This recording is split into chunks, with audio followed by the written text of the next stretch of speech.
sa pagdiriwang o pag-o-observe ng, anong tawag doon? All Saints Day o All Souls Day.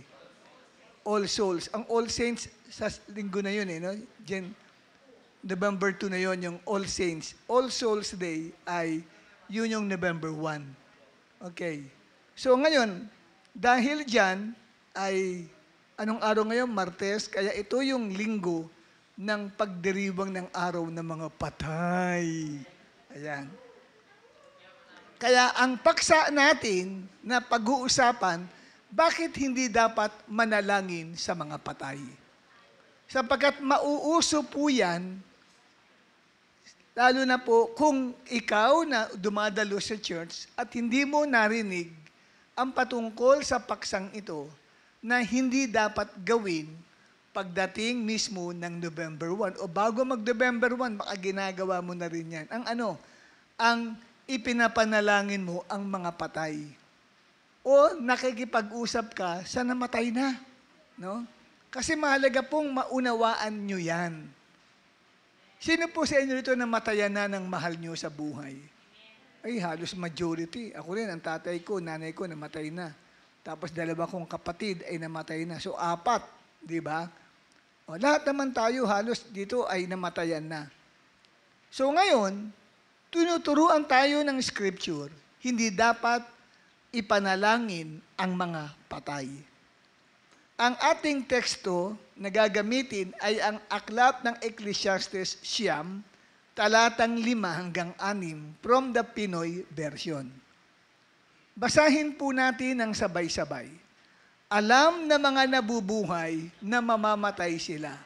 Pero ang mga patay na, walang alam. Wala na silang reward at nakalimutan na sila.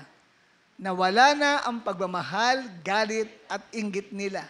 At forever na silang hindi makakasama sa lahat ng nangyayari dito sa mundo.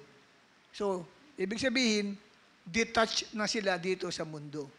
Wala na silang alam kung ano ang nangyayari dito sa lupa. Pagpatay na ang isang tao. Ngayon, ano ang layunin ng ating pag-aaral hinggil po dito? Ang layunin ay upang maunawaan ng mga mananampalataya na ang panalangin ay para lamang sa Diyos. At ang mga patay ay wala nang kakayahang makialam sa buhay ng tao dito sa mundo. Huwag niyo pong iisipin, mga kapatid, na parang nagiging anghel de la guardia mo ang tatay mo o nanay mo. Di ba? Ganun siya eh. Alam ko, sinusubaybayan ako ng nanay ko at ng tatay ko. Naramdaman ko pag nasa kwarto ako, nangingilabot ang aking mga balahibo. Di ba? Tumataas ang buhok ko kahit ang kapal ng gel, tumatayo siya. Kapatid, hindi po yun magulang mo. Okay?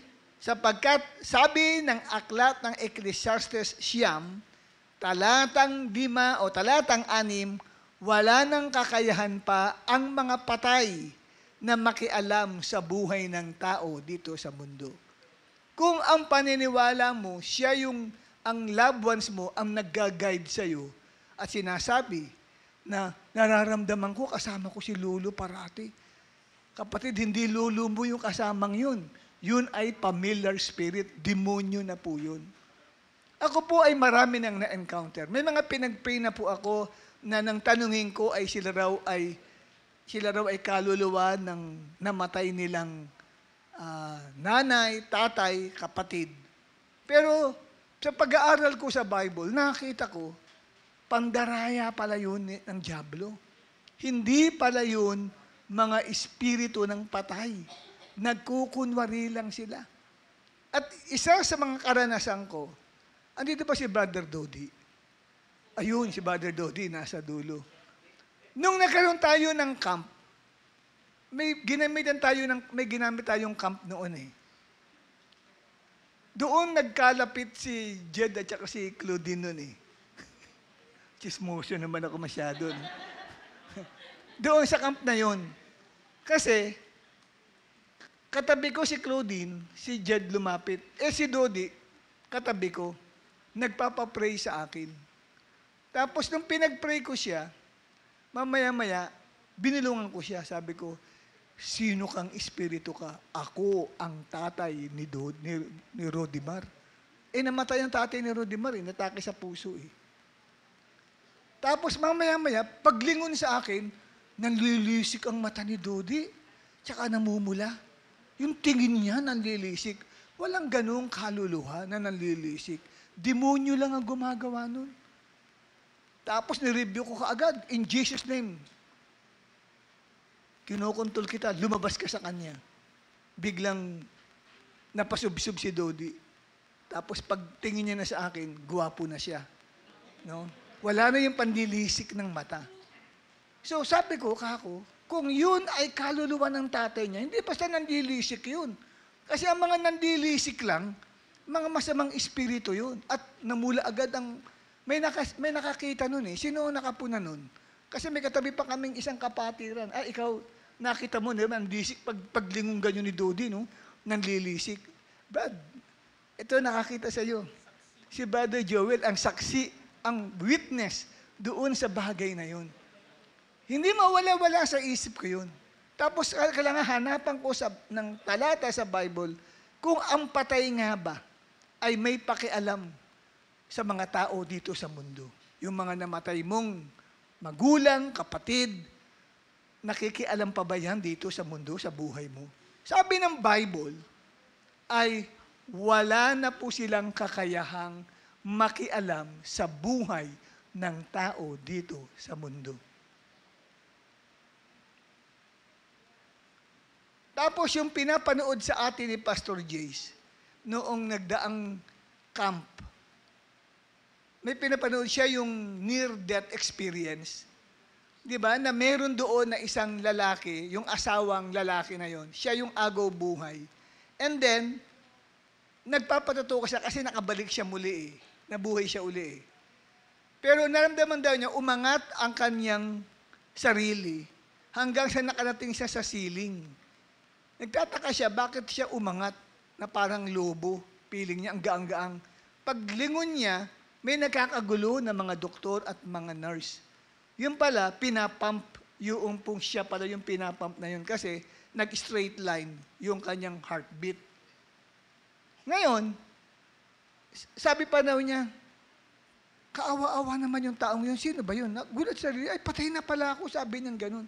Tapos nakita niya, yung sa tabi nun, yung misis niya umiiyak.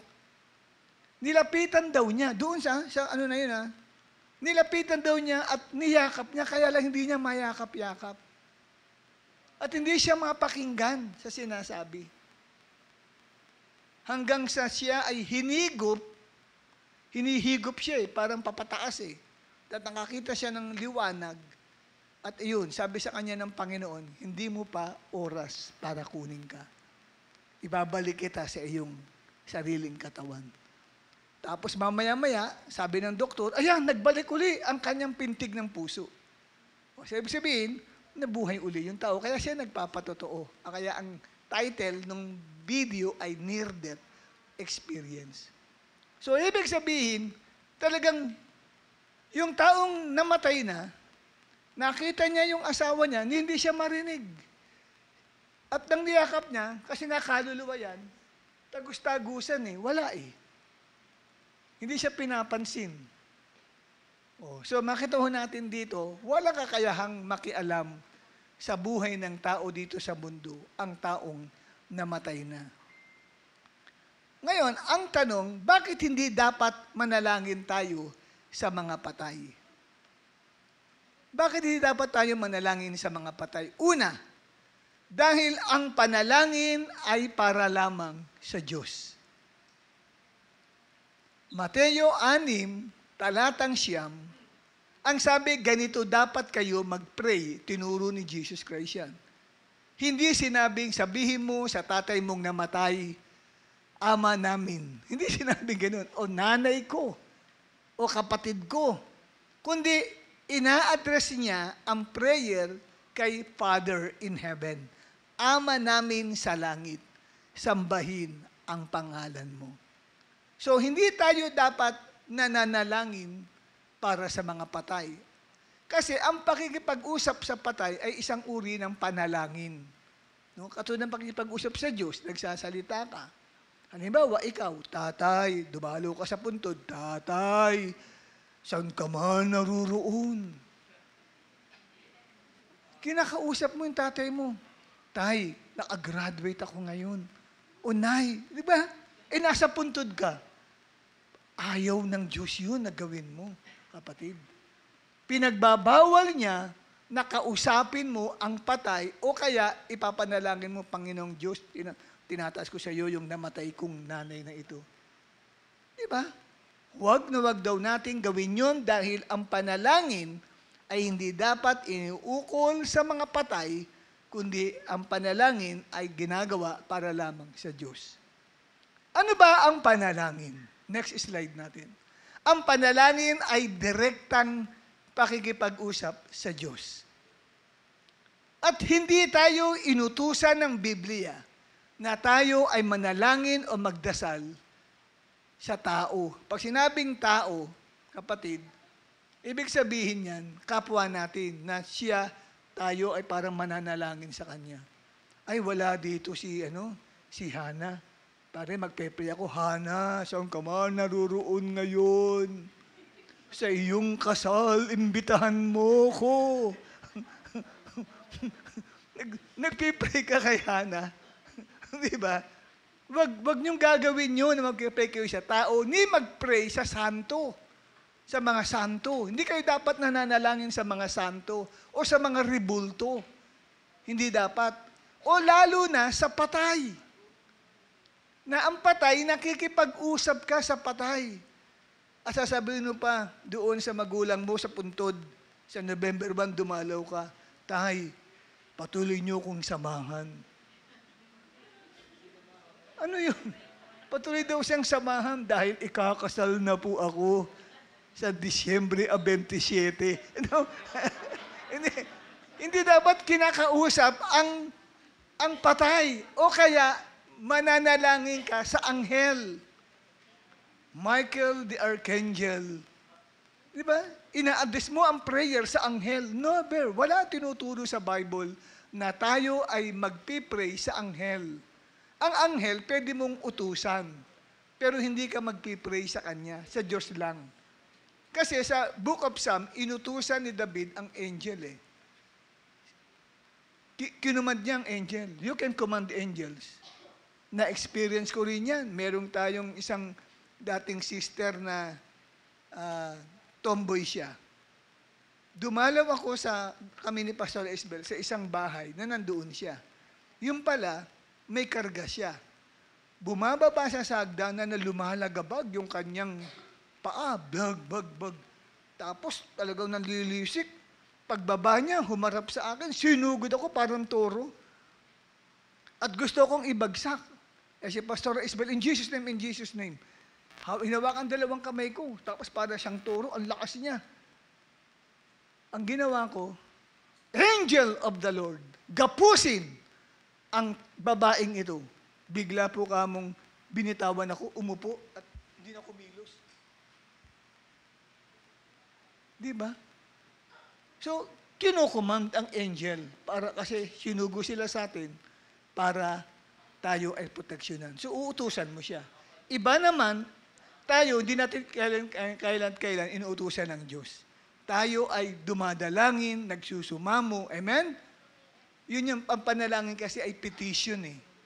Yung command, hindi petition yun. Pag-uutos yun. Kasi bakit mo uutusan ng angel? Ang sabi sa Bible, ang mga anghel, Hebreo 1:14, ay sinugo sa atin para tayo ay paglingkuran. Servant natin ang angel eh. Kung servant, pwede mong utusan. Pero hindi ka pwedeng manalangin sa kanya. Okay? Kaya hindi tayo inuutusan ng Biblia na manalangin sa tao, sa santo, o sa rebulto, o sa mga patay, o sa anghel. Sapagkat tanging ang Diyos ang nakaririnig at sumasagot ng ating panalangin. Yun po kapatid, yung patunay po dito na ano ang sabi dyan sa una, bakit hindi dapat manalangin tayo sa mga patay? Dahil ang panalangin ay ginagawa lamang para sa Diyos. Ayan. Kaya pag may nagtanong ng mga loved ones mo, halika dito. Sige, manalangin tayo sa patay. Kausapin natin ang tatay mo. Ay, nay, wag na po. Bakit? Kasi sabi ng Bible, sa Diyos lang tayo dapat kumausap, hindi sa mga patay. At least meron ka. Sabi ng Mateo sa 6:9. Kasi hindi alam ng mga mahal natin sa buhay yung truth na yan eh. Di ba?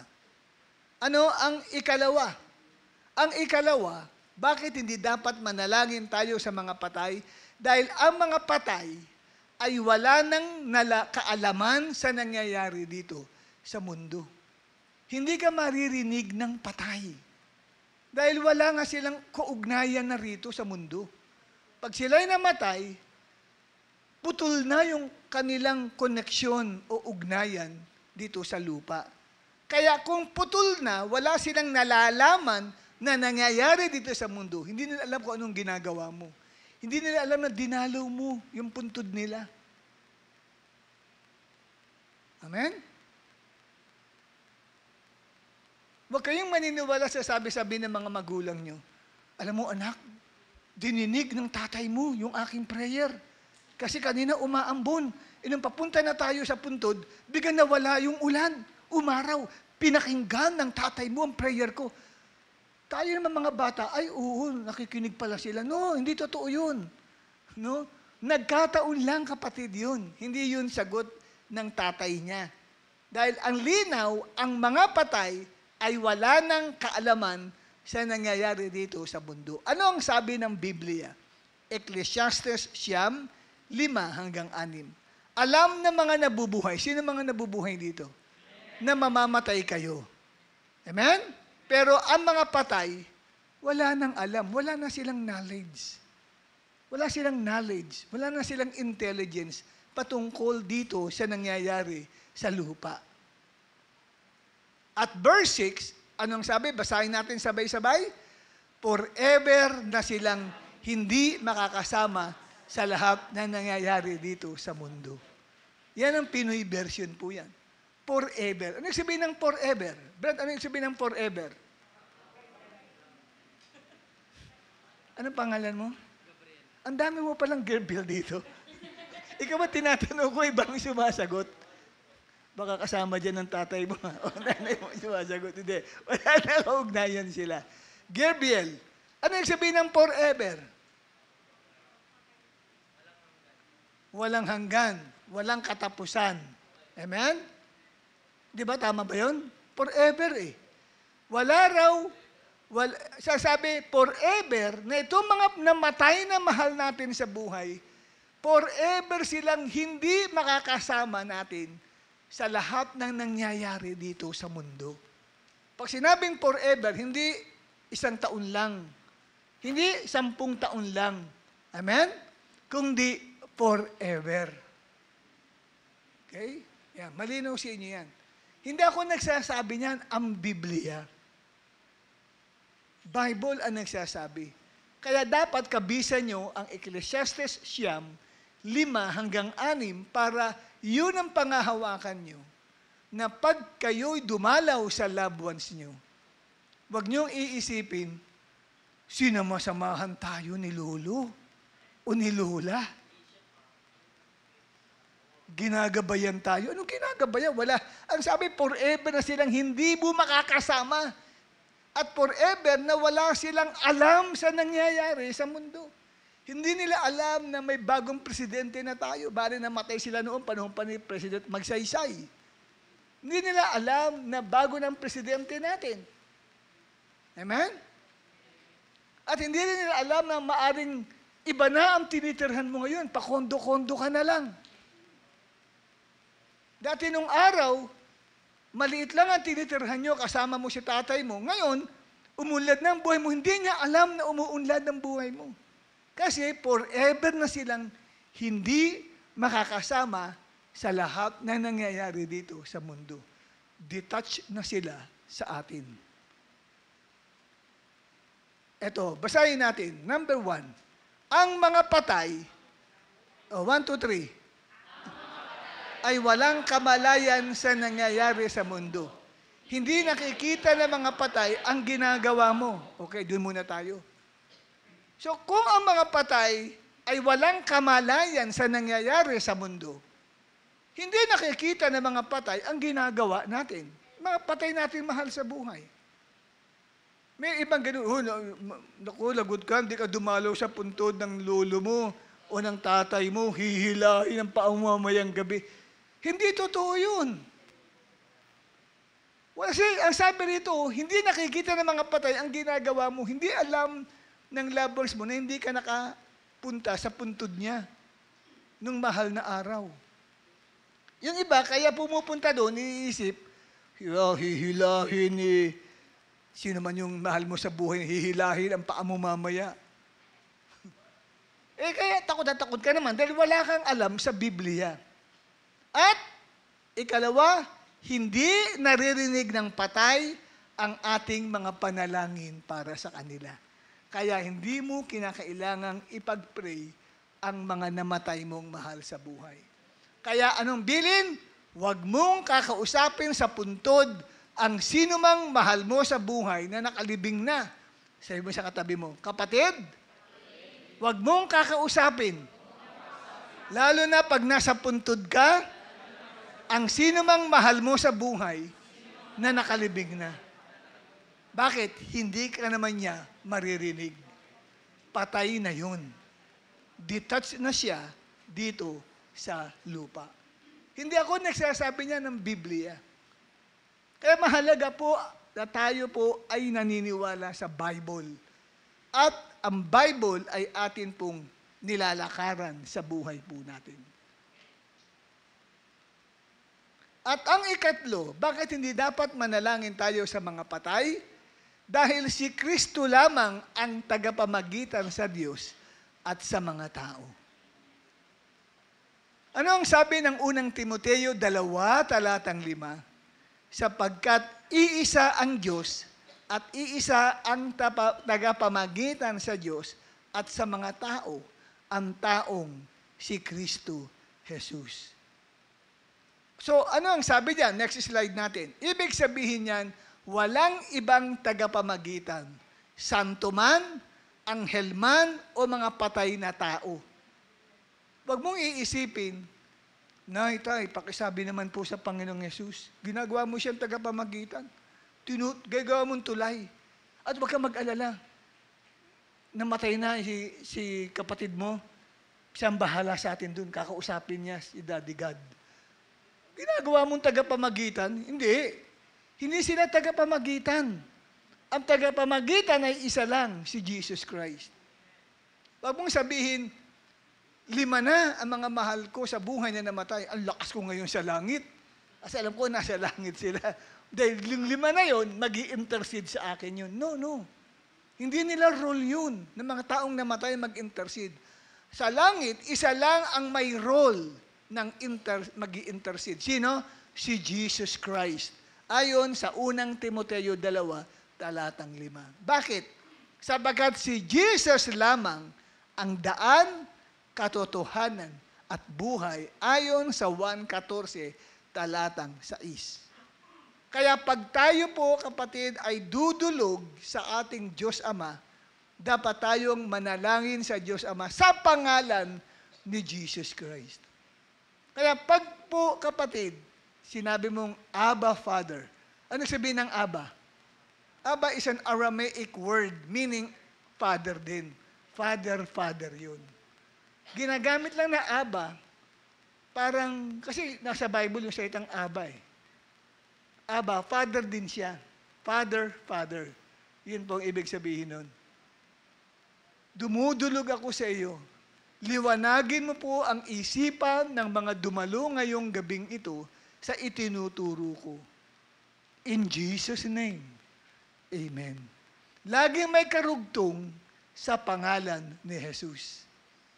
Bakit? Kasi, ano ang sabi ng 1:14, kung hihingi kayo ng kahit ano sa pangalan ko, gagawin ko yun. Huwag kayong mananalangin, Father, sa pangalan ng tatay kong namayapa.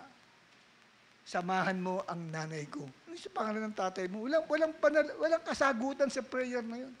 Sa pangalan ni Gabriel, nananalangin ka sa Diyos, gagamitin mo yung mga kahit taong buhay o taong namayapa. Never niyong gamitin yun, ang gagamitin niyo lang ay Jesus. Paano po kung hindi ko nagamit ang pangalang Jesus, pero sa dulo ay bumanggit ako ng Amen? Okay lang po yun. Kahit nakalimutan nyo, banggitin in Jesus' name. Ang sabi nyo lang, Abba Father, tulungan mo po ako sa akin pong pag-aaral, naway makatapos ako. Amen. Bakit? Ang Amen, ibig sabihin, ay si Jesus siya eh. Nasa Book of Revelation yun. Siya yung Amen. Yun ang another title kay Jesus, Amen. Pero, para mas talagang banggit na banggit mo ang pangalan ni Jesus, sabihin mo na rin, in Jesus' name. Yung dulo naman na Amen na yun, para mong sinasabi, I agree. Yun. I agree. Yes, so be it. Mangyari yun. Ganun naman po ang kahulugan ng Amen. Pag ginamit mo na ang pangalan Jesus. At ang ikaapat, bakit hindi dapat manalangin tayo sa mga patay? Anong sagot? Ikaapat, 1, 2,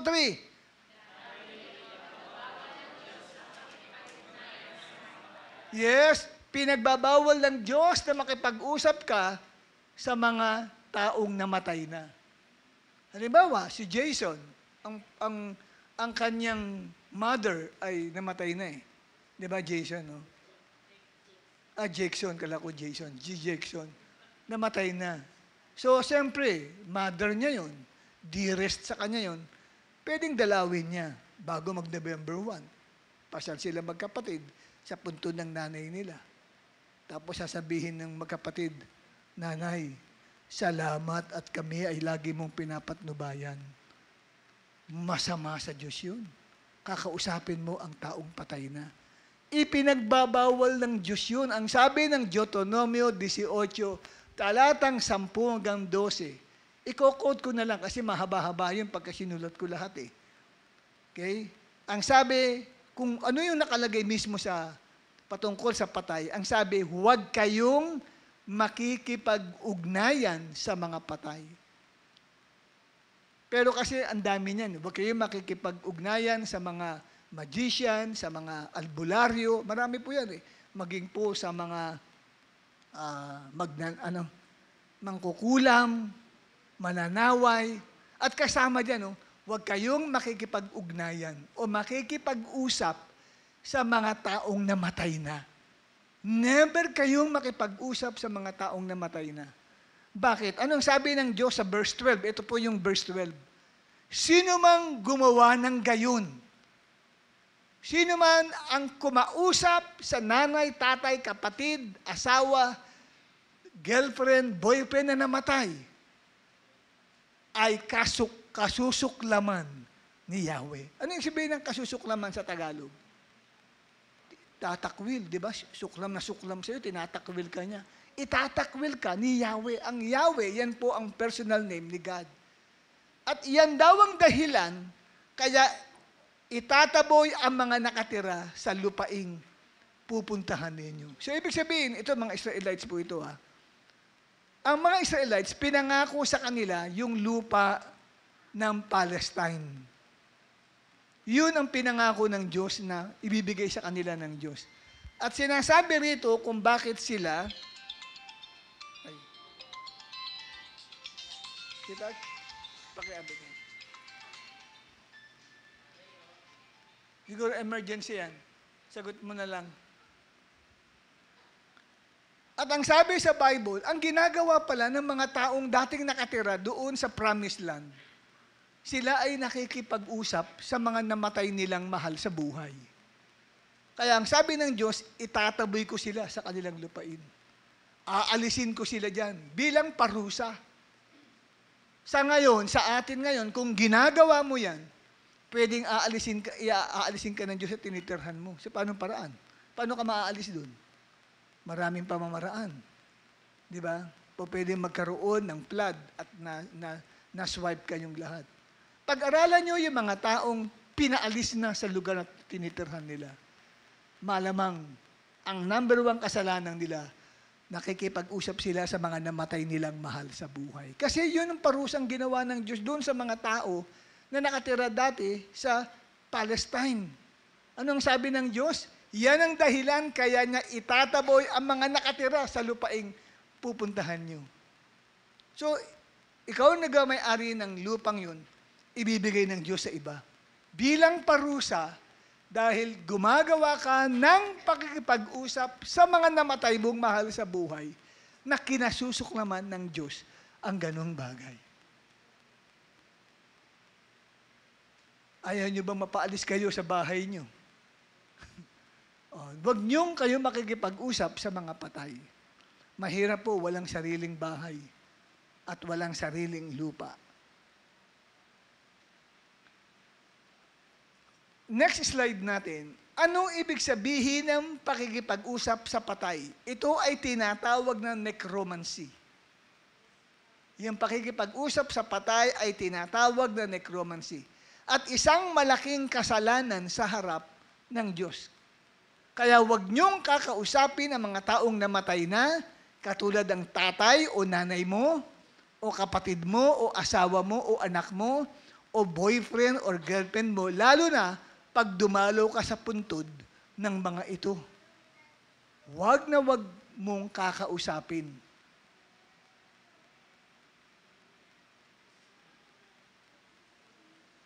Kasi, kaya ginagawa yan sa bansa natin. Naging tradisyon na yan eh.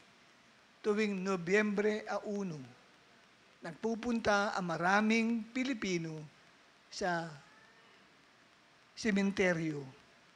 At doon, kinakausap nila ang mga namatay nilang mahal sa buhay na nakalibing. Tradisyon kasi yan. Ang Diyos ay nagnanais na dapat sundin ang Biblia kaysa sa tradisyon ng mga tao. Anong sabi ng Mateo 15, talatang 6? Dahil sa inyong minanang turo, wika ni Jesus Christ sa mga Hudyo, niwawalang kabuluhan ninyo ang salita ng Diyos. God is against tradition, lalo na kung ito ay sumasalungat sa kanyang mga salita. Huwag natin, kapatid, na pawalang kabuluhan ng salita ng Diyos dahil lamang sa pagsunod natin sa mga minanang turo ng ating mga ninuno. Kasi yan ang ginagawa ng pamilya namin since then. Diyos sabihin ganun. Nung panahon pa ng mga Kastila, tuwing mahal na araw, lagi kami pumupunta sa puntod at doon ay kami ay nananalangin para sa patay. Ipinagpipray yung patay. Hindi man kinakausap yung patay, pero ipinagpipray.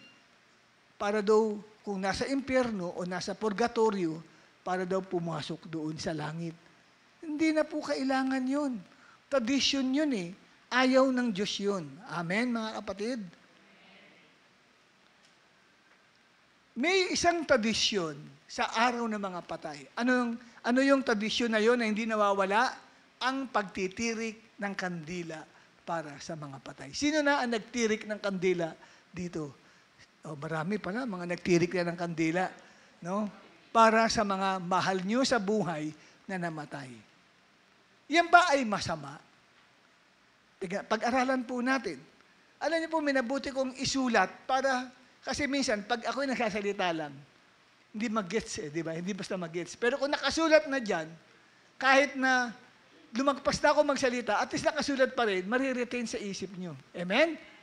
Okay. Ayon sa Biblia, hindi dapat tayo magtirik ng kandila para sa mga patay. Sapagkat ang ganitong tradisyon ay hindi itinuro ng Diyos at walang espiritual na bisa sa mga namatay. Bakit? Sapagkat kapag namatay ang isang tao, hindi na niya nalalaman ang mga ginagawa ng mga buhay tulad ng pag-aalay, pagdarasal o pagtitirik ng kandila. Wala nang epekto sa kanila ang mga iyon. Ni hindi na nila nararamdaman o nakikita yun dahil patay na sila. wala na silang kaugnayan dito sa mundo. Ang kumita ay yung nagtitinda ng kandila. Kaya matinding negosyo yan. Kikita na naman ang mga gumagawa ng kandila. Di ba? Pero, pagka nabawasan na ang bumibili ng kandila, magpupuntahan na sila sa mga Christian churches at sasabihin nila, ano yung mga tinuturo nyo? Nilulugi nyo ang aming negosyo. Diba? Kasi pinagkakakitaan lang eh. Kaya ang pagtitirik ng kandila para sa mga patay ay isang tradisyon. Tapos uutusan ka ng nanay at tatay mo, anak, magsindi ka ng kandila. Itirik mo dyan sa nicho mismo. O kaya, magtirik ka sa loob, kung di ka makapunta sa sementeryo, saan nagtitirik? Sa bahay. Tama ba yun? O tignan mo natin kung tama ba yun. Una, ano ba ang kahulugan ng pagtitirik ng kandila? Kailangan maintindihan nyo ito eh. Ano ang kahulugan ng pagtitirik ng kandila para sa mga patay tuwing araw ng mga patay? Una, ang pagtitirik ng kandila para sa mga patay ay ginagawa bilang alay o handog at panalangin na inaalay sa mga taong namatay. Yung kandila na kanilang sinindihan, ito man kapatid ay doon sa nicho, sa sementeryo, o ito man ay sa bahay, di ka makapunta doon sa sementeryo, yan ay pag-aalay mo ng ano? Ng pagsamba o pagdulog. Ngunit, ang sabi, ang ganitong gawa ay dapat para sa Diyos lamang at hindi sa tao o sa kaluluwa ng yumao. Yan po yung una, nakahulugan ng pagtitirik ng kandila para sa mga patay tuwing araw ng mga patay. Alay o handog. Yung iba, nagpiprepare pa ng food, nagpapapansit. May pansit pa, at may tubig pa, baka mahirinan nga naman yung kaluluwa pag kumain. Tapos may kandila, ganun. Di ba? Ano yan eh? Yan po ay tradisyon. Kaugalian yan ng matagal ng panahon. Eh tayo, nag-aaral ng Biblia, hindi pwedeng hindi natin yan mapag-aralan. Otherwise, naglilihim lang kami sa inyo. Patuloy yung ginagawa yan at tahimik lang ang mga pastor at hindi bumabanggit niyan. Iniisip, baka makatitisod sa iba. Hindi. Truth yan eh, salita ng Diyos yan. Kaya ang mga pastor walang preno pagpatungkol sa ganyang pagtuturo. Dahil kailangan malaman ng miyembro ng bawat Christian church ang katotohanan. At ang katotohanan ang magpapalaya sa kanila. Amen? Anong ikalawa? Halimbawa. Ito po, halimbawa, bakit ko sinabi sa inyo na itinuturo na pag ikaw ay nagsindi ng kandila para sa patay na yumao, alam niyo po, paraan din yan ng pagsamba sa kanila. Kasi ang mga ribulto, sino mga may ribulto sa bahay? May di ba, may nakaupo pa tapos nakasalamin. And then, sa left and right ng ribulto, may kandila. At sinisindihan po nila yun o iniilawan pa. Bilang handog ng pagsamba sa mga ito. Alam niyo ba yun? Yun pong ginagawa. Di ba? Nandiyan, may ribulto dyan. Tapos may kandila, left and right. Sinisindihan yun. Yung iba, kadalasan pag sindi niyan, alas 6 ng hapon, yung may orasyon, sinisindihan nila. Kasi yun po ay paraan ng pagsamba. At sa mga evangelical church na katulad natin, lalo na sa United Methodist Church, pag ako'y naiimbitahan sa simbahang yun, wala silang rebulto doon. Pero ang ganda ng altar nila. No? Ang ganda ng disenyo. Pero wala pong rebulto. nandoon sa harapan nila yung Biblia, malaki. Tapos left and right, ang laking kandila. Pag magsisimula na po ng praise and worship, yung pastor, kasama po yung guest speaker, at saka yung mga mag-MC, lalakad po kami sa aisle, sa gitna. Tapos dediretso kami po sa altar, aakyat kami, and then sisindihan po nung MC yung left and right na candle.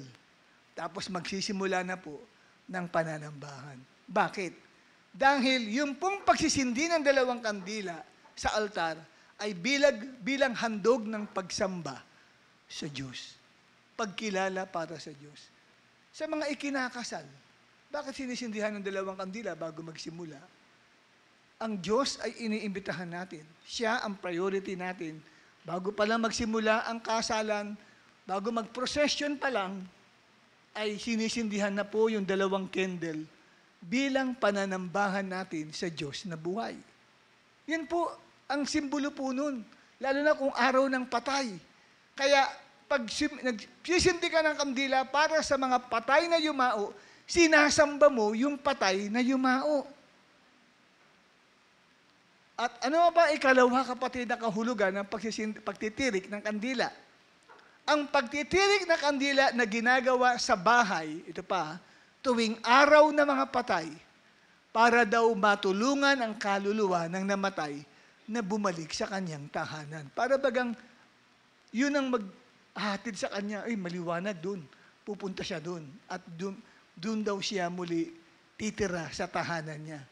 Ang ganitong gawain ay hango sa tradisyong pagano o paniniwalang makatao, hindi hango sa tunay na aral ng Diyos. Kayong iba po, kung papansinin ninyo, saan nila tinitirik ang kandila? Sa pintuan. Kasi nga, para daw kung mapadaan doon yung kaluluwa ng yumao nilang mahal sa buhay, at napansin yung kandila, yun po yung maghahatak sa kanya para pumasok sa bahay. So nag-aanyaya ka ng masamang espiritu. Huwag kang magtaka kung bakit marami kang nararamdaman sa bahay na hindi lang kayo nakatira. Maraming mga demonyo kasi hindi naman patay, kapatid, ang inaanyayahan mo. Familiar spirit.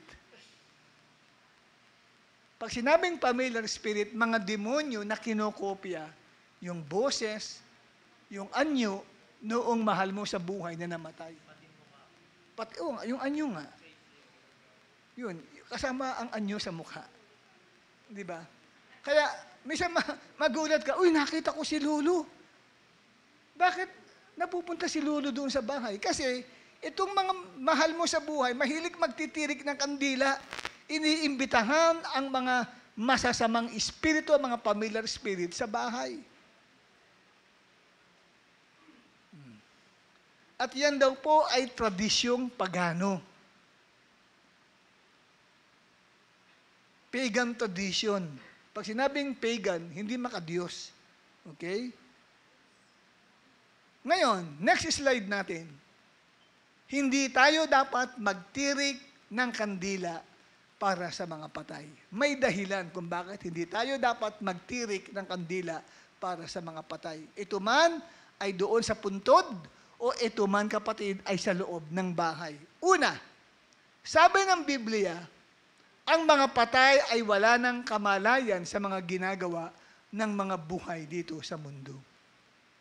Kung nagtirik ka ng kandila sa pintuan ng bahay mo, dahil namatayan ka ng iyong lolo, lola, magulang mo, kapatid mo, anak mo, o sino mang kamag-anakan mo, hindi mo ginagabayan ang kaluluwa ng mahal mo sa buhay na namatay.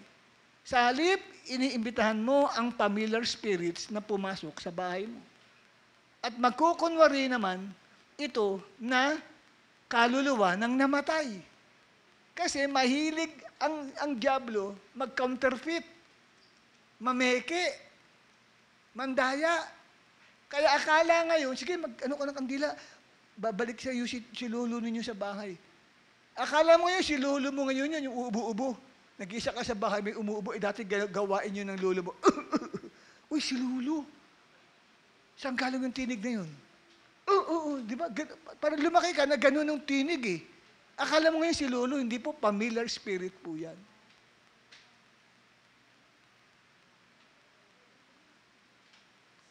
Kaya hindi tayo dapat magtirik ng kandila para sa mga patay dahil una, sabi ng Bible, wala na silang kamalayan sa mga ginagawa ng mga buhay dito sa mundo. Ikalawa, ipinagbabawal ng Diyos ayon sa Biblia ang pakikipag-ugnayan sa mga patay.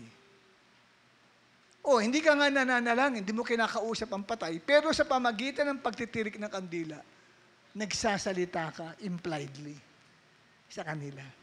Nakikipag-communicate ka sa mga patay.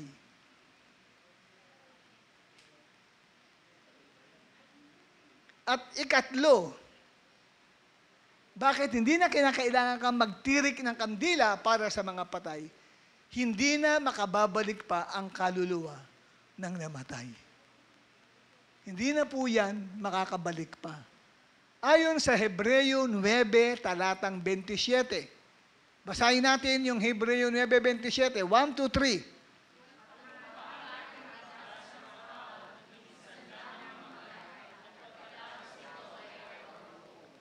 Ilang beses mamatay ang tao? Isang beses lang. Anong ibig sabihin? Ang ibig sabihin, pagkatapos ng kamatayan ng isang tao, anong kasunod? Hatol agad. Kaya nga, maalala ninyo yung kinuwento ni Jesus patungkol sa isang lalaki ang pangalan Lazarus at yung isang binatang mayaman. Hindi na pinangalanan ni Jesus kasi nakakahiya napunta sa lugar ng pagdurusa. Anong sabi? Nung kapwa mamatay yung dalawa, right away, judgment agad. Bakit? Dinala doon sa Sheol. Yan ay Hebrew word ng hell. At dinala doon sa Hades, yan naman ay Greek word for hell. Iisa lang yun. Sa ilalim ng lupa yun. Tapos doon sa pagdadagan nila ay may dalawang compartment o kulungan. Yung isa, yung binatang mayaman, napunta doon sa place of torments. Lugar ng pagdurusa, hirap na hirap daw sa apoy na yun. At yun namang si Lazarus, napunta sa Abraham's bosom. Inaaliw naman siya. So right away, nang mamatay ang tao, may hatol na agad kung saan pupunta agad ang kaluluwa. Parehong sa ilalim ng lupa yung kaluluwa kasi wala pa po pumupunta sa langit at that time sa Old Testament. Bakit? Kasi hindi pa natutubos ang kasalanan ng tao sa pamagitan ng ating Panginoong Hesukristo. Wala pa. Doon lamang ang tao pwede nang pumasok sa langit nang si Kristo ay magbayad para sa kasalanan ng tao. Doon ka lamang papapasukin. Doon hindi po. Sa ilalim lahat ng lupa, itinatapon ang kaluluwa ng tao. Pero dalawa ang pwedeng pagdalhan. Parang dalawang kwarto. Okay? Dumaan niyo po ako, mga kapatid. O so, judgment agad yung mararanasan nila. Hindi, at ang sabi, hindi na natin mababago ang kalagayan ng patay sa pamamagitan ng mga gawaing tulad ng kandila o dasal na ginagawa natin. Magpapadasal ka pa. Tuwing araw ng mga patay, magbabayad ka pa doon sa magpapadasal ka pa. At inaakala mo, makakaalis yung mahal mo sa buhay na namatay na hindi naman nakakilala kay Kristo, namatay na siya'y live-in. Naku, delikado po yun. Nasa Bible po yan. Kung namatay ka, live-in ka, hindi ka kasal, saan pupunta ang kaluluwa mo? Kaya yung nung linggo, sinong present nung nangaral ako nung afternoon? Sa pagbabalik ni Kristo, ang kanyang kukunin, ililigtas, ay yung mga bumitaw sa kasalanan. Umaattend ka sa church, pero hanggang ngayon, live-in ka pa rin, hindi ka bumibitaw sa kasalanan, still, you are a sinner. Kasi ang tunay na nakakilala kay Kristo, nababago ang buhay. Pag nabago ang buhay, ibig sabihin nabago ang puso. Pag nabago ang puso, nabago isipan. Kaya dahil nabago ang isipan, tatalikuran niya na ngayon ang kasalanan sa kanyang buhay. At yung kabit niya, hihiwalayan niya ngayon. Amen? Yan po yun.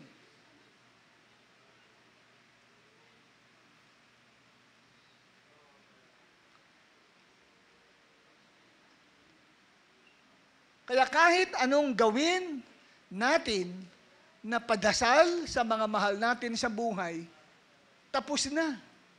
Maghihintay na lang ng final judgment. Saan? Sa dagat-dagatang apoy. Para bagang naghihintay ng pagdala sa Muntinlupa City, sa Muntinlupa na dadalhin. Di ba? Nung una, sa mga ano pa lang sa mga Manila City Jail pa lang, sinintensyahan na Manila City Jail. Pagdating ng final judgment, sa munti na siya dadalhin. Ganun po no? Kaya hindi na makakabalik pa ang kaluluwa ng namatay. Hanggat buhay ang tao, may pag-asang lumapit sa Diyos. Ilan ang mga mahal natin sa buhay na alam nyo pag namatay, hindi pupunta sa langit. Alam nyo yun. Kaya ngayon pa lang, share ninyo ang mga loved ones nyo. Sabihin nyo, Nay, sumama kayo sa akin. Ngayon, next slide natin, ang mga kaluluwa na mga namatay ay ikinukulong. Ikinukulong sila doon sa binanggit ko kanina na tinatawag na Hades sa Greek at Sheol sa Hebrew. At ang halimbawa natin dito ay yung mga taong namatay noong panahon ng dilubyo sa panahon ni Noah. Amen? Sino nakakaalala sa panahon ni Noah? Ang daming taong namatay. Nalunod sila sa pamagitan ng tubig baha. Ang mga taong namatay na yun ay napunta sa lugar ng Sheol or Hades. Doon ito ikinulong, kaya hindi na ito pwede pang makalabas. At nang mamatay si Kristo, nang mamatay siya sa krus, ang kanyang espiritu ay nagpunta doon sa lugar ng Hades or Sheol. Unang Pedro 3:19 hanggang 20. Ang sabi, sa ganitong kalagayan, pinuntahan ni Kristo ang mga espiritong nakakulong. Ito po yung mga taong namatay at nag-preach siya sa kanila. Paano ko malalaman na itong mga espiritong nakakulong na ito doon sa Sheol o sa Hades, ay sila yung mga taong binigyan ng Diyos ng grace period. Ilang taon? 120 years na magsisi bago dumating ang napakalaking baha. Sa verse 20, ayan.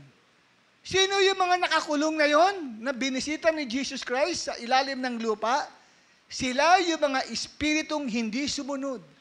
Kahit matyagang naghintay ang Diyos nung time na ginagawa ni Noah yung barko. Kaya ang Diyos po ay patient. Yun po yung preaching namin nung Sunday. Lalo na nung afternoon, pinagdiinan ko yan, God is patient. Mapagpasyensya at mapagtiis ang Diyos. Hindi po agad gusto niyang parusahan ang tao. Nais niya ang tao ay maligtas. Kaya ang mga tao ng panahon ni Noah, hindi niya agad sila hinatulan. Binigyan pa sila ng 120 taon. Nagtiyaga ang Diyos na hinihintay silang magsisi. Pero yung mga tao sa halip na magsisi, ay lalong tumigas ang puso. Ayaw nilang lumapit sa Diyos. Ayan, sabi rito. Matyagang naghintay ang Diyos noong panahon na ginagawa ni Noah yung barko. So, hindi pa tapos yung ginagawa ni Noah na daong. Nagpipreach na si Noah. Kaya tinawag si Noah na preacher of righteousness. Mangangaral ng kabanalan. Kailangan natin ngayon yan. Amen? Kasi bakit? Malapit ang dumating ang Panginoon at marami ng tao namamatay. Marami inaatake sa puso na hindi prepared. Marami na aksidente. Sa road rage lang ay binabaril na agad, di ba? Kailan lang may mga namatay na mga traffic officer, binaril dahil lamang sa traffic. O paano siya pupunta kaluluwa ng tao kung hindi siya nakalapit sa Panginoong Jesucristo? Kaya pag kami nangangaral ng kabanalan, talagang walang preno bibig namin dyan. Wala akong pakialam kung babalik yung taong nakinig o hindi. Pero kung siya ay biniyayaan ng Diyos, babalik pa rin siya sa gawain kahit nasaktan siya. Amen? Kasi after kami, hindi doon sa presensya niya. After kami sa pagbabago ng kanyang buhay para siya ay makitaan ng tunay na kaligtasan. Yan po eh. Kasi kung after tayo sa pagpaparami ng simbahan, pagpaparami ng membro, hindi kami mag-preach ng patungkol sa righteousness. Amen? Kasi yan ang ayaw ng mga tao, kaya may mga dumadalo sa ibang church. Nag-church shopping eh. Kung, gusto ko itong preacher na ito, walang binabagit na kasalanan ginagawa ko. I like that. Pero pagka tinamaan ng, grabe, magsalita itong preacher na ito, kasalanan na binabagit, ayoko dyan. Pero pag dyan napunta sa impyerno, saka siya mag-realize, dapat pala doon, mag-stay pala ako doon sa church na yun, na nangangaral ng kabanalan. Kasi, aliwanag sa Bible, di po ba? Hindi ibig ng Diyos na ang sino man ay mapahamak, nais niya lahat ay tumalikod. Saan? Sa kasalanan. Di ba? Ikalawang Pedro 3, talatang 9. Nandun po yun, mga kapatid. Okay? At ano sabi dito? Iilang tao lang ang nakaligtas sa tubig. 8 tao lang. So yung mga dinalaw ni Christ at inaralan niya, saan napunta? Nakakulong sila. Ito yung mga taong namatay, na nakakulong. Saan? Sa Sheol or Hades. Pag nakakulong, hindi sila makakaalis doon. Kaya kung nandun ang mahal mo sa buhay, hindi siya pwedeng dumalaw sa bahay mo. Huwag mong sabihin, dinadalaw tayo ni nanay. Kasi hindi na tayo pumupunta tuwing November 1. Anong dinadalaw? Hindi nanay mong dumadalaw. Familiar spirit yun. Masamang espiritu yun. Amen? Yung nakakulong na eh. Tingnan nyo yung mga namatay ng panahon ni Noah, nakakulong. Yung mga taong namatay, yung espiritu nila, yung kaluluwa nila nakakulong. At nag-preach si Jesus Christ. At sinabi siguro ni Jesus Christ sa kanila, ako yung larawan ng daong na yun na ginagawa ni Noah. Kung ang sino mang papasok sa akin ay maliligtas. Okay? At ang tunay na ilaw ay si Kristo, hindi ang kandila. Amen? Dumalaw ka sa puntod. Wala kang dalang kandila. Sino ang dala mo? Si Jesus Christ. Dala-dala mo si Kristo, ang tunay na ilaw. Nandun ka sa puntod, at nandun din si Christ. Bakit? Nasaan ba si Christ? Nasa puso mo. Anong sabi ng 1:8-12? Ako ang ilaw ng sanlibutan. Ang sumusunod sa akin ay hindi lalakad sa kadiliman, kundi magkakaroon ng ilaw ng buhay. Tandaan niyo po, ang kandila ay simbolo lamang. Ngunit ang tunay na ilaw na nagbibigay ng pag-asa at kaligtasan ay si Jesus. Kaya hindi na natin kailangan ng kandila para liwanagan ang mga patay para makabalik sa kanilang bahay. No? Magsisindi ka ng kandila para makabalik si nanay at tatay mo. Para pagdaan sa kalsada, nakita mayroong inialay para sa kanila, mapasok sila sa bahay. Hindi po, kapatid. Sapagkat ang liwanag ni Kristo ang nagbibigay buhay sa mga buhay dito sa mundo at hindi sa mga patay na nakalibing na. Amen? Si Kristo ang ating ilaw. So ngayon, may natutunan ka ba? May gustong magtanong patungkol dito sa mga patay na yan. Brad, may tanong ka. Batay dito sa ating diniscuss. Bible po yan, natin pong pinagbabatayan. Kaya ang tawag ay Bible-believing Christian. Kaya ang mga tunay na mga Christian, hindi mo makikitang gumagamit at bumibili ng kandila.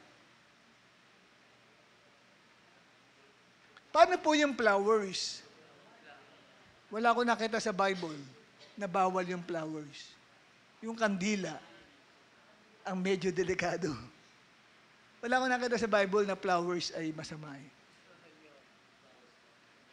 Okay? Pagbibigay respeto sa mga namatayan nating mahal sa buhay. Pero yung kandila, wag na wag kang magtitirik ng kandila. Kalibitin mong katabi mo, sabi mo, kapatid, Huwag na huwag kang magtitirik ng kandila. Amen? Pag dumating ka sa puntod, may nakatirik na kandila, ikaw yun. Kasi ikaw ang ilaw ng sanlibutan. Ikaw na yun. Kaya kahit hindi ka magtirik ng kandila, parang may nakatirik. Dahil ikaw ang ilaw. Sabi ng Mateo 5, talatang 14. Sabi ni Jesus, you are the light of the world. Why? Kasi yung tunay na ilaw, nasa puso natin, si Christ. Amen po ba? Kaya pag dumating yung mga mahal mo sa buhay, nasaan yung kandila? Hindi ka nagtirik, meron na po. Nasaan? Hindi nyo ba alam, ako ang ilaw ng sanlibutan. Ako ang kandila. Ako. Ha? Mateo 5:14. Amen? Nire-represent ko si Christ Jesus. Hindi na kailangan ng mga kandila na yan. Amen po ba, kapatid? Yan. Ay, wag mong kalilimutan. Kaya lang, maghanda ka lang ng pagsampal ng mahal mo sa buhay. Kasi sasampalin ka. Ano ka bang pinagsasabi mo? Sige, Sister Banji, anong tanong? Good evening po. Ang insenso po ba ay nagpapaalis ng bad spirit? Ang insenso. Sa mga ano yan? Sa mga... yung tanong mo na yan, ito ay, ang kapatid natin ay Chinese mismo. Ayan. Oo, sanay na sanay yan. Anong paniniwala ng mga Chinese sa insenso na nagtataboy daw ng masamang espiritu? Yun po yung Sige, pakisagot. Yun po yung ginagamit nila para magtaboy ng spirit. Yung insenso. Nabasa mo ba sa Bible ang gamit ng insenso? Ang insenso ay larawan ng prayer at worship kay Lord. Kasi sa templo, dun po ay ang mga priest ay pumapasok doon sa lugar ng dakong banal, holy place, sa templo. At meron pong doong isang furniture, ang tawag ay golden altar of incense. Doon po sila nagsusunog ng insenso bilang kanilang pag-offer ng prayer and worship unto God. Tapos, yung golden altar of incense, katabing-katabi po nun ng 4 inches na kapal ng kortina sa kabilang kwarto. Yun ang nagse-separate from the holy place sa most holy place. Ito po yung dakong kabanal-banalan na tinatawag na yun, doon nakatira ang presensya ng Diyos. Dahil nandoon yung isang furniture na pinaka-importante sa lahat, which is the Ark of the Covenant. Kasi doon bumababa ang presence ng Lord, yung Shekinah glory ng Diyos. Kaya yung sinusunog nilang insenso, yung usok po niya pumapasok po sa most holy place as their worship and offering unto God. Pero wala po tayong nabasa sa Bible na nagtataboy yun ng masamang espiritu. Yung insenso. Yan po ay tradisyon ng mga Chinese. Kaya tinawag ko siya kasi alam niya dahil ito po ay pure Chinese. Ilang percent na Chinese? 90% ka, no? 100%. 100% Chinese po yan. Alam niya po yan. Buti lang na born again ang kapatid natin na Tina Tan. Kaya Tan ang apelyido. Kamag-anak ata ni, may-ari ng PNB, tsaka ng Philippine Airlines. Ayan, tanong kapatid. Nishet, may tanong po ako. Yes. Sa pagdalaw po doon sa puntod ng namatayan, pwede po bang ipahatid kung anong gusto niyong sabihin through our Lord Jesus Christ? Kunyari po, Lord, pwede niyo po bang sabihin niyo sa nanay ko na namimiss ko po siya, pero hindi ko kinakausap yung kaluluwa? Yun po ang tama. Yun po yung ginagawa po. Si Lord, saan man naroroon ang nanay ko, kung nasa langit o baari nasa impyerno, iparating mo po sa kanila. Pero wag kang didiretso doon sa, Nay, nasaan ka mo ngayon? Delikado yun. Ipapasabi mo sa Diyos. Amen? Siyempre, kausap mo si Lord Ang Diyos lang ang pwede makipag-usap doon kung nasa impyerno yun. Makapangyarihan ng Diyos, dumidiretso ka sa Kanya. Lord, pasabi po sa nanay ko, namimiss ko siya. Di ba? Ganun. Wag po yung diretso, Nay. Naku, biglang mula doon sa puntod may nagsalita, anak. Baka tumakbo ka lalo doon, ano? Okay? Tama. Magandang tanong yan. Okay, sige. Sister Marisa Sumilam. Tanong ko lang po kasi, Bishop. Kasi nung last year po kasi naraspa po kasi ako sa ospital ng Sampaloc. Ngayon, pagkalabas ko po ng OR, hinawakan ko po kagad yung Bible ko at nagpe-pray po ako kay Lord. Tapos maya-maya, na-vision ko po, dumadating po yung nanay ko at tatay ko. Nasa may pintuan lang po sila. Pero hindi ko po sila kinausap, Bishop. Naiyak po ako, sabi ko, Lord, kasi may deal po kasi kami ng tatay ko at nanay ko na nagtatalo po kasi kami pag na hindi na nga daw bumabalik ang patay, sabi nga po nila. Ngayon, sabi ko, deal tayo, sabi ko ganon.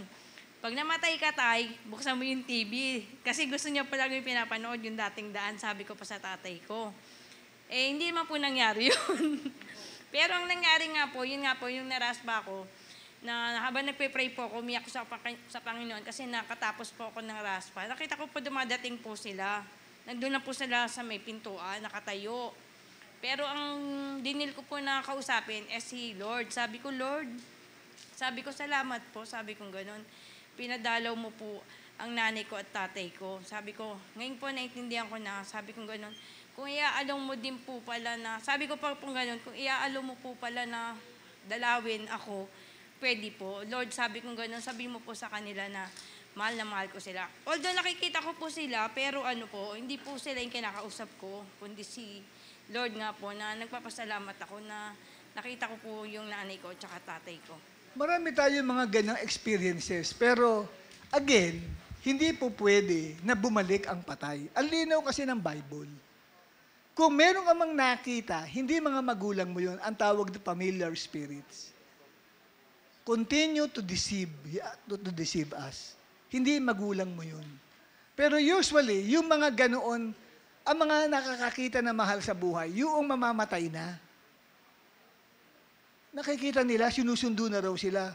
Pero magugulat sila, paglapit, hindi pala nila mahal sa buhay. Mga demon palang sumusundo sa kanila. Kasi ang tunay po na mga pupunta sa langit, angel po ang nagpapakita.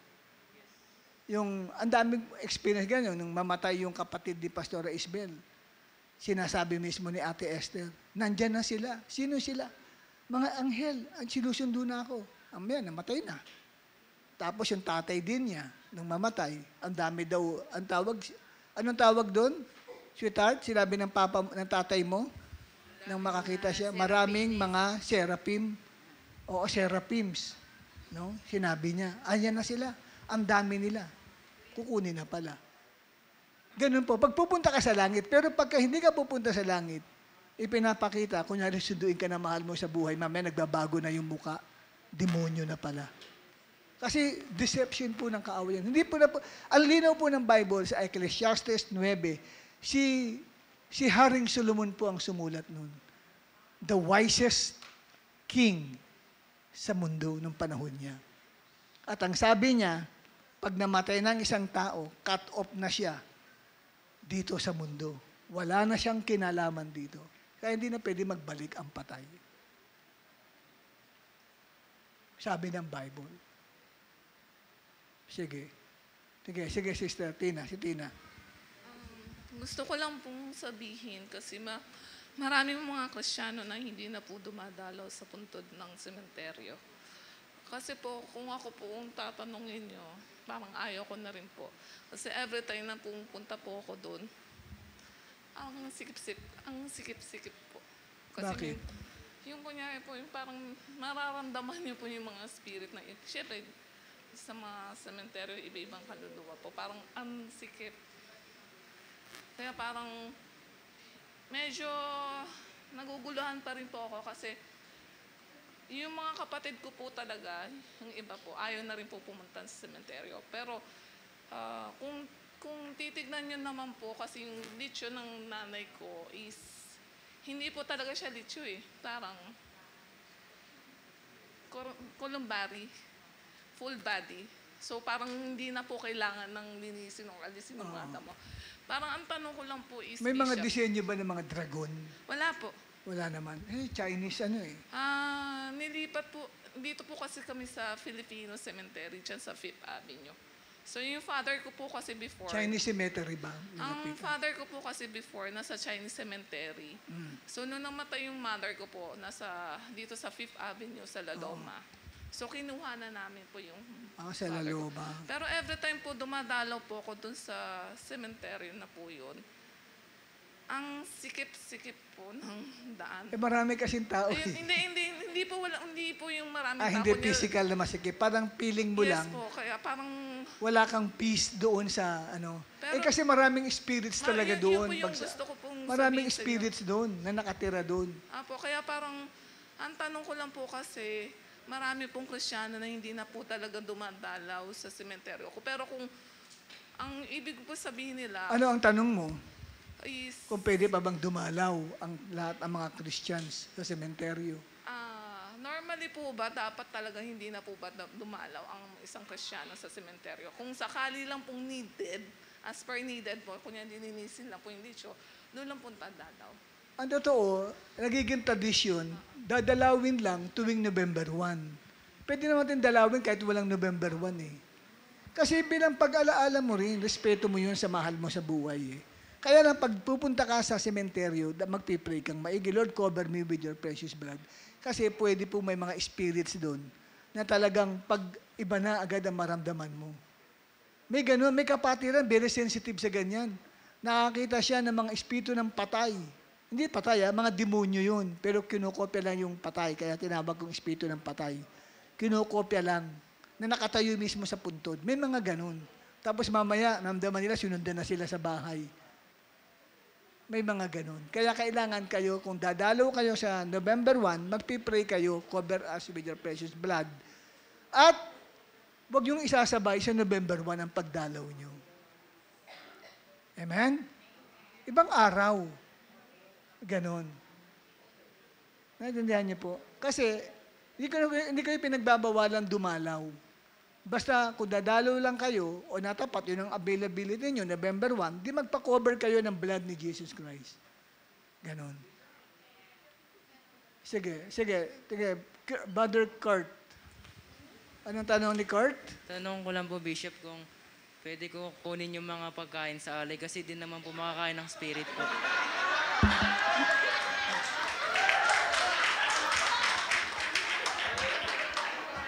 Ang payo ko lang sa'yo, huwag mong ipakikita sa nanay at tatay mo yun. Sa totoo, pwede mong kunin yun eh. Kaya pag hindi nila nakita, pagbalik nila, sabihin nila, uy, kinain na ng ano. Akala tuloy, iba, tao ang kumain, hindi yung ano. Ganon. Inahandog nila. Demonic yun eh. Demonic yung ganun paghahandog. Hindi dapat ginagawa yun. Hindi, pwede niyang kainin yun. Pag-pray niya, kasi pinababanal ang pagkain. Pag pinag-pray mo yan, pinababanal lahat yun. Kahit in-offer pa doon sa masamang espiritu.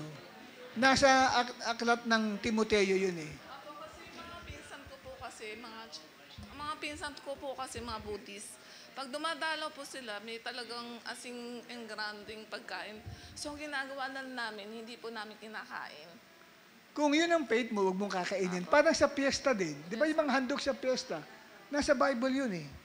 Hindi mo dapat kainin yun. Pero sabi ng Bible, may iba kumakain kasi ang takas ng faith nila. Kinakain ko ito, hindi naman ito dahil sa inoffer eh. Dahil kailangan kong kainin, dahil gugutom ako. Faith nila yun. Pero kung hindi mo kaya, huwag mo kakainin. Kasi iniisip mo, magkakasala ako. Magkakasala ka nga. Kasi lahat ang gagawin natin is by faith. Kahit pa sabing inoffer pa yan eh. Pero gutom ka, edi kainin mo. Pero kung may takot ka, katulad ni Sister Tina, ayaw niyang kainin, huwag mong kakainin. Paglabag sa konsensya mo, magkakasala ka. Kasi ginagawa natin ang lahat by faith. Kasi Christian tayo, walking by faith. Faith lahat yan. Ganon. Parang ino-offer sa mga kapistahan, naghahanda sila, di ba? Tapos iimbitahan kayo. Uy, invited kayo, kala mo kung ano yung pala, piyesta pala sa kanila. Nung kinakain mo na sabi, ba't meron kayong handa? Piyesta sa amin, luluwa mo ngayon. Di ba? Nakakain ka na. So ngayon, para kang hindi ganun. Kahit galing sa piyesta yan, kasi ang mga pagkain inihandog natin sa kapistahan, ino-offer nila yan sa kanilang Diyos din eh. Pero kakainin mo siya, hindi dahil piyesta. Iba yung nakikipiyesta ka, kaya mo kakainin. Hindi ka man nakikipiyesta, may dumating, halimbawa, ano pangalan nito? Piyesta sa G2ASO, naghanda sila. O, ito, pagkain para sa inyo, kain na naman tayong lahat. Tapos sabi niya, kasi piyesta sa amin eh. Ano ko, nag-anuhan, hindi ka dapat, doon, nagkasala ata ko, hindi. Kasi kinain mo siya, not because the food was offered to idols. Kundi kinain mo siya kasi kailangan mo dahil tanghali na gutom ako. Yun lang yun. Ganon din sa mga ino-offer. Yung nakita mo, pwede mong kunin yun. Kakainin ko ito para kay Lord. Lord, pabanalin mo po ito.